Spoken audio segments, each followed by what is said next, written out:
matter here on an endless teaching episode. This is a moon day. Basically, it's going into a Jupiter night, and this is Jupiter hour. The moon is in Jupiter sign Sagittarius in the 5th house. So fun and pleasures. The midheaven is ruled by Venus, with Venus in the 4th house in Scorpio, tropically. And the midheaven is applying to Uranus, which is the planet of astrology. So we have a little bit of astrology teaching. Ascendant is ruled by the Sun in 20 degrees Leo, and the Sun is 19 degrees Sagittarius, with Jupiter in Taurus, of course. We have a nice bisextile between Mercury in Capricorn, 8 degrees, station into go retrograde. Don't say I didn't warn ya. Venus in Scorpio, also 8 degrees, and Black Moon Lilith in Virgo, 7 degrees. This episode is about the sextile we have between the 12th house and the 10th house. So for that, you need to know a little bit about houses in astrology, okay?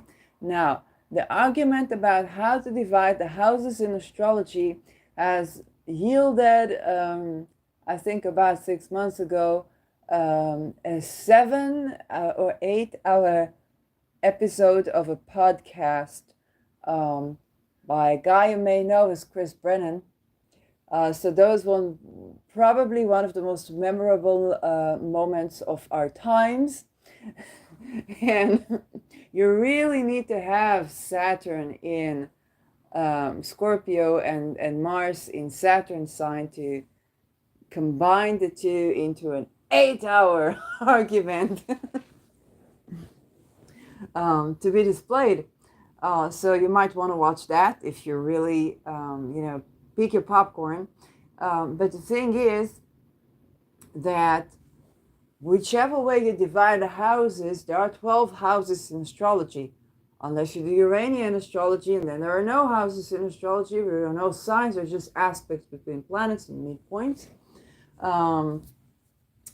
But when you take a look at the 12th house, okay, which is the house before the house of the ascendant, whichever way you divide it, okay, the house before the house of the ascendant, it symbolizes the place. Really think about ascendant is where things are born, the first house.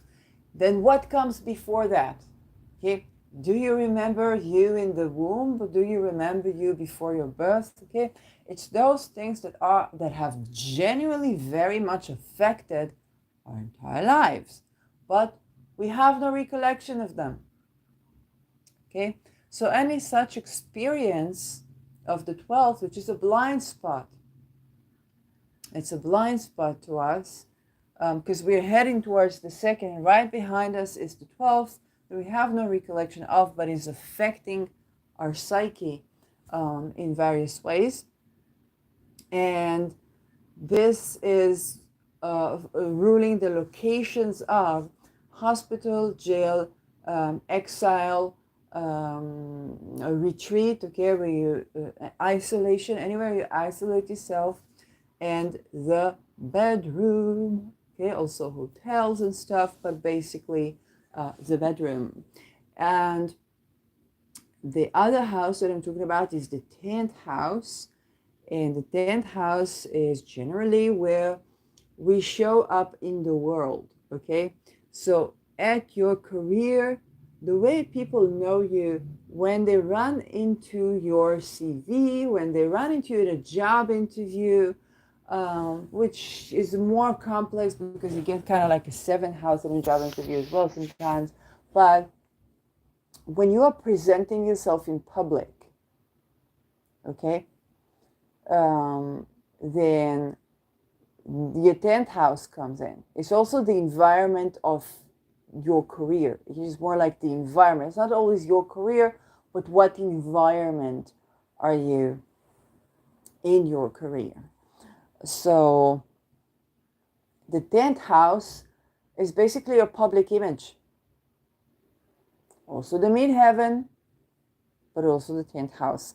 And then between the houses, between the 12th and the 10th, if we do it whole sign speaking, which is important because that won't always work in Placidus and other unequal house division types. Okay, so here you want to do something like whole sign, but probably equal houses is supposed to work as well. But in whole sign, there is a sextile, okay, a 60 degrees aspect by sign, okay, between the 10th house and the 12th house.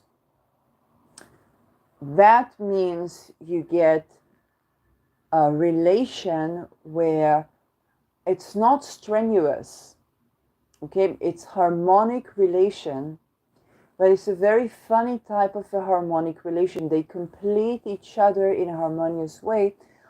But if you think about the symbol of the 10th, which is your public image, and the 12th, which is your blind spot, but it's also the place where you usually isolate yourself. Maximum you go into the place where you have your intimacy. If there are other people there, granted, it's not like a full-fledged orgy or something, but even if it is, kind of like it's your 12th house. It's your bedroom. It's your bedroom. So it's just funny.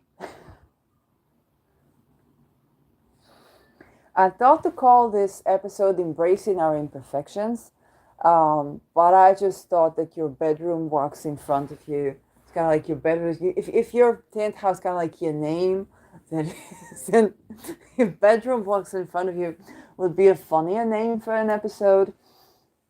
And it is, if you think about charisma, okay, what are charismatic people? These are not the people that everything is perfect by them. These are also not the people who hardly ever talk and control everything they expose. Okay? It's somewhere in between that I have my own time in isolation, okay, and I undermine myself sometimes. Because what we do in the 12th, in many cases, okay, because it's a blind spot. And so charisma is basically, a part of it is that sextile between, hey, that's a blind spot, or hey, that's the bedroom. That's the eroticism, that's the energy, that's the leakage even, okay, for the red leakage. There are all types of leakage, and all kind of context to leakage. Leaking is not always, but there's always something funny about leaking. If the person is something horrible, you're like, they were leaking, weren't they? And when you join these two together, you see that what's hidden from your eye and what's visible to the public eye are actually not all that terrible as you think. Okay? Whatever it is, if you don't know that you don't know. It's like, I can't control what people think of me, is usually not as terrible as you may think. And even if they think terrible thing of you, it usually tells more about, like, not you. Okay? Usually there's like, okay, they don't like this taboo thing that you like, so they think terrible thoughts about it. Granted, if you're not like a child abuser or something like that in your real life, but other than that, this sextile between the 12th house, okay, where we tend to undermine ourselves because there are things that we're not aware that are happening, that this is something is a blind spot, and there can be a sense of loss because we really don't know what we're doing. We don't know what we're doing. In the 10th house, um, it actually creates charisma. It actually creates this radical acceptance. Right? It actually creates a sense of authenticity. There's almost faith that where you don't know what you're doing, but you know it's kind of cute. Okay, depending on how your 10th house meets the people's charts, but that is the essence, okay, of the teaching. Because our 12th, and I'm heading to, when Pluto is going to ingress for good into Aquarius, I'm going to be having 20 years with Pluto in my 12th. Okay, I'm highly unlikely to know what I'm doing. When Saturn was in my 12th, I had a full-blown 6 months channeling experience. I don't know what was that channeling. I have no idea what happened. I just allowed it to be, and it was square in Uranus, and many things happened. And I was like, oh, okay. Okay.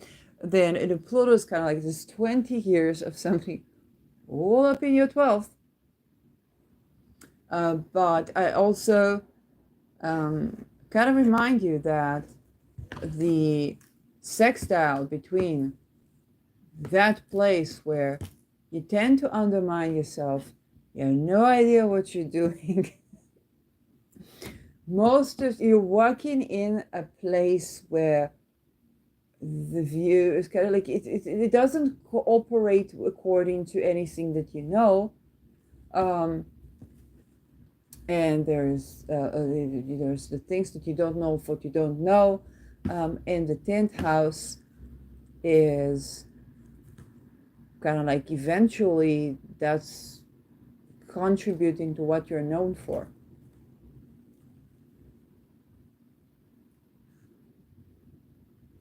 And perhaps that teaching can kind of alleviate a lot of the sense of loss that people have, fear of how they will be perceived,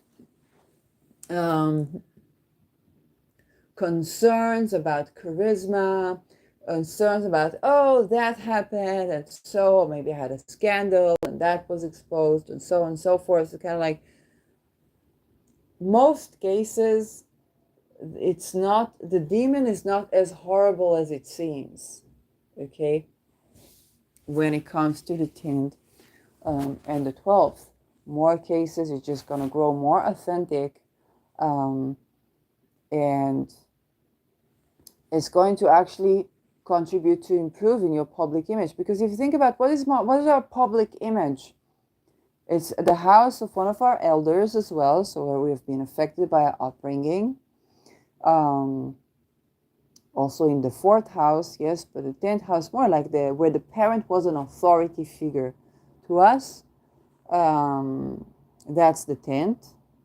Okay, it's like they were supposed to be like our boss. And there's our relationship with bosses.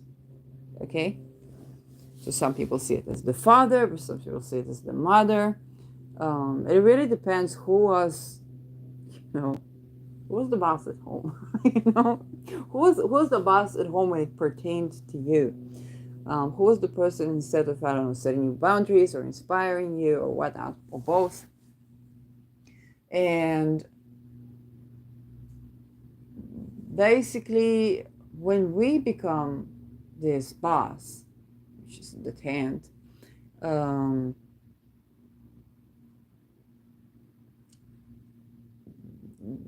going through the 12th house experiences actually,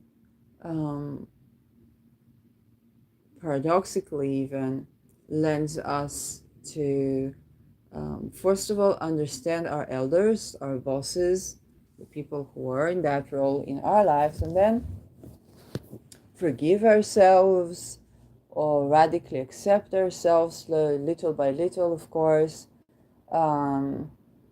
um, face our fears of being seen. Okay, because if the 12th is the unseen, it's like, what do I have there? Where am I? It's like, I don't know what's going there. Um, and the 10th house is where you're seen by the world. You're not just seen by a partner, seen by a sibling, you're seen by the world. So it's alleviating our fear of being seen, basically. Alleviating our fear of being seen by the world. So, counter to the thought about what the 12th house experience is being isolated from the world. And the 10th house is being visible to the world. It's the most visible house in the whole sign system. Which are most visible to the world.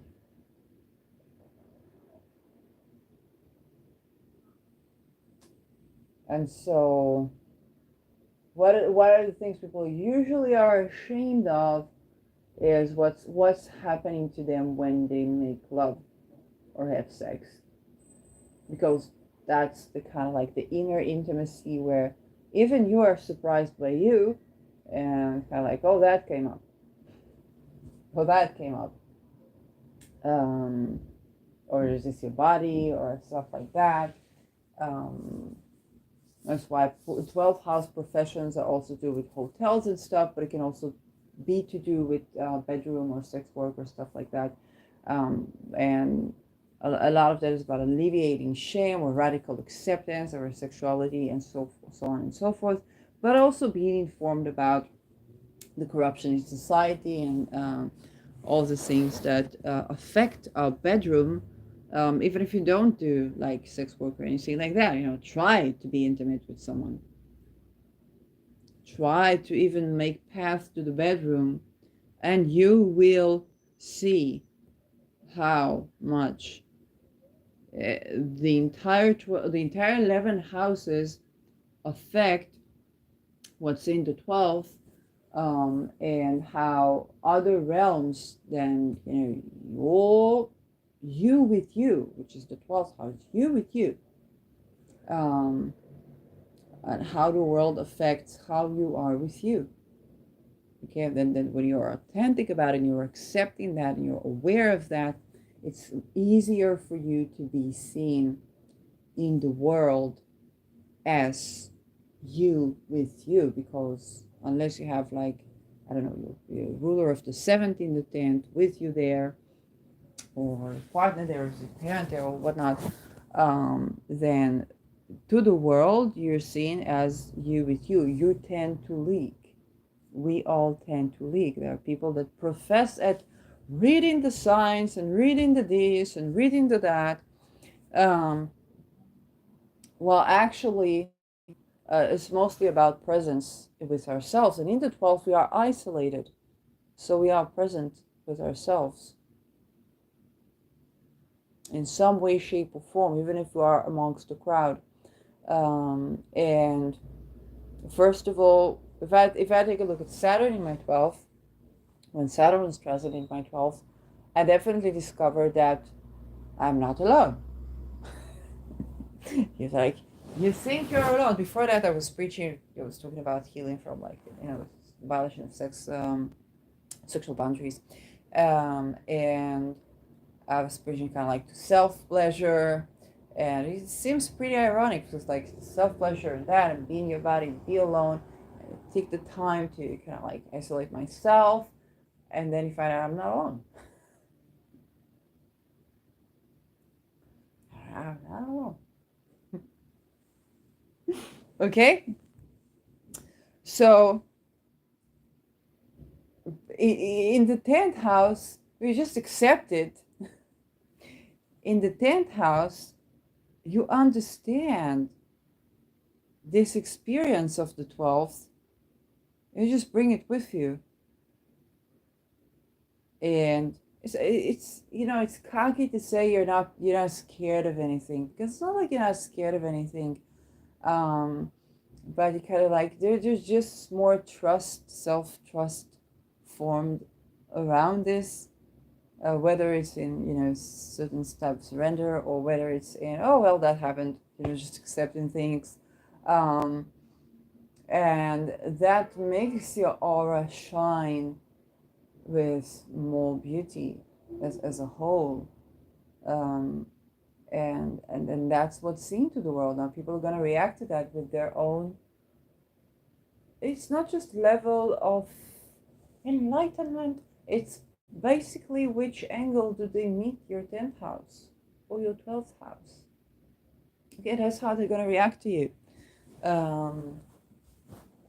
So the sextile between the 12th house and the 10th kind of tells us that when we go through a 12th house experience, and of course, I do not want in any way to downplay what a 12th house experience is, okay?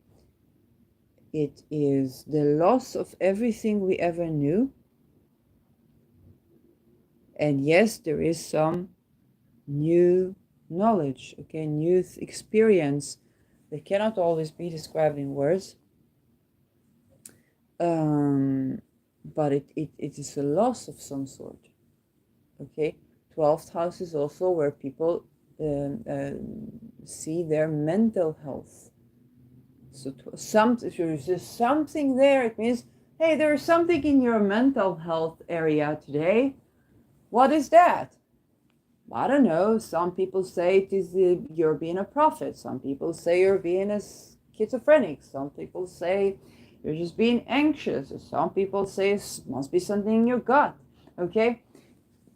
What is it then? I don't know. Let's see what they say. I mean, you can try. You can have this pill for the people who think you're schizophrenic, or you can have this ceremony for people who think you are a prophet. You can have this ritual for people who think you have been called by a uncle, what's his name?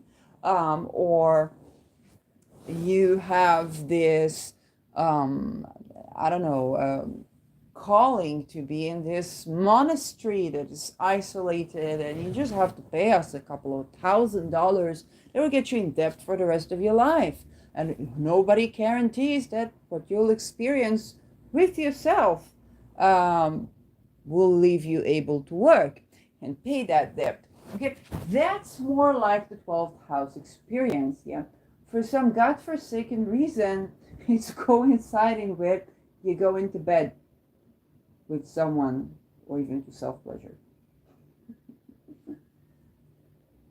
Okay, I don't know why. I don't know why. Okay, all sex is also a 12th house sex. It's not just somebody's planet is in my 12th house. Like this is the bedroom. You have something in the bedroom. There's another being with you in spirit and or in matter. Something I don't know how that you need to take into account. That's energy. And so you can post down in the comments. Today I found out my sex life is way more rich than I thought it is. Okay. We should do I was today years old when I discovered that astral sex exists. I had the moment when I realized I'm not imagining. So this is very interesting. But the thing is that all of these experiences actually build up your reputation. Okay? And even if something supposedly tears down your reputation, when you accept you and you're kind of like, okay, this happened. Okay? Some people say, they've been to, what are the locations? They've been to a jail. Okay? This happened. The accepting of it builds a certain type of charisma where you can own up to it and say, okay, I was undermining myself here. Here's what happened, as far as I know, and that's just a way that I was a little more exposed to whether it's addictive patterns or neurotic patterns, or psychedelic patterns, and so on and so forth. So that leakage is up in your 10th, but the sextile is harmonious. Okay, so all in all, that leakage is what makes your public image more so than any conscious thing that you do. Which is why, even if you don't have, like me, Neptune adjacent to your midheaven, then, which is the definition of leakage. You got Uranus in my 10th house, then Neptune conjunct my midheaven, out of sign conjunction, out of house conjunction. So I am a rebel and I leak for a living. This is my career of seduce. I rebel and I leak. I am a whistleblower. I am a whistleblower. Oh, okay. Yeah. So that is, I have no control of how people see, but Neptune makes it even grander. But even if you didn't have, if you don't have, you just have a 10th house, Neptune is nowhere around that, then you don't have control of how people see you, because you don't have control of what you are leaking, because you haven't been there. Every once in a while, there is some planet in your 12th house. So you have weird dreams, some sexual fantasies that you didn't even know. It's like, is this mine? Do I want it? That seems fun, but later it doesn't. That's so weird, okay? Or, kind of like, who was that energy again? How did they find me? I don't even know who they are. Okay, that's the 12th. So this is all up in your 10th. This thing is all up in your 10th. And you don't even know what it is. Okay, so some people are reading your energy. I remember I was watching when I had the application of Instagram. So I was watching live by an artist that I liked. And I knew to tell where he was thinking about someone and their energy. I think he was thinking about, I don't remember if it was Michael, I think it was Michael Jackson or something. So he was thinking about Michael Jackson, and I'm seeing Michael Jackson's energy through him. I'm like, I didn't say anything, really, like, it happens to him. What happens to me happens to him. I see that. Okay, so for people who are kind of like more energy sensitive, you might see it in that way. Or we might see it in a, if you're reading energy, you might see that. And that person is kind of like, oh, I was just thinking about something. Yeah, your voice changed, your energy changed, you're something like an energy coming through you. And that's how these relations and how you have an access to acceptance of that which you don't know that you don't know in society. Okay, even if the rules are fucked up, even are not, indignified, are squaring each other, are opposing and not even meeting each other or whatnot, the very sextile between the 10th and the 12th is a place where you can tap into a little bit of relief from the stresses around having to hold something that you don't even know you're holding, and the letting go, okay, the loss or the letting go, and being seen in the world. You're way more seen by people, okay, than you think you are. Um, which for the 12th house experience can feel very weird. Because, like, I'm alone with me all day. Nobody seems to get me. Okay? But if you tap into those relations or this sextile, um, then that can give you an access to the fact that, hey, people see you more than you know. And through the 12th, they even feel you more than you know, and you feel them. Um, so that is a point of connection. I guess I'll have to watch it when Pluto ingresses to my 12th again and again and again and again and again. I'll probably ask Shirley, how do you tap into this sextile?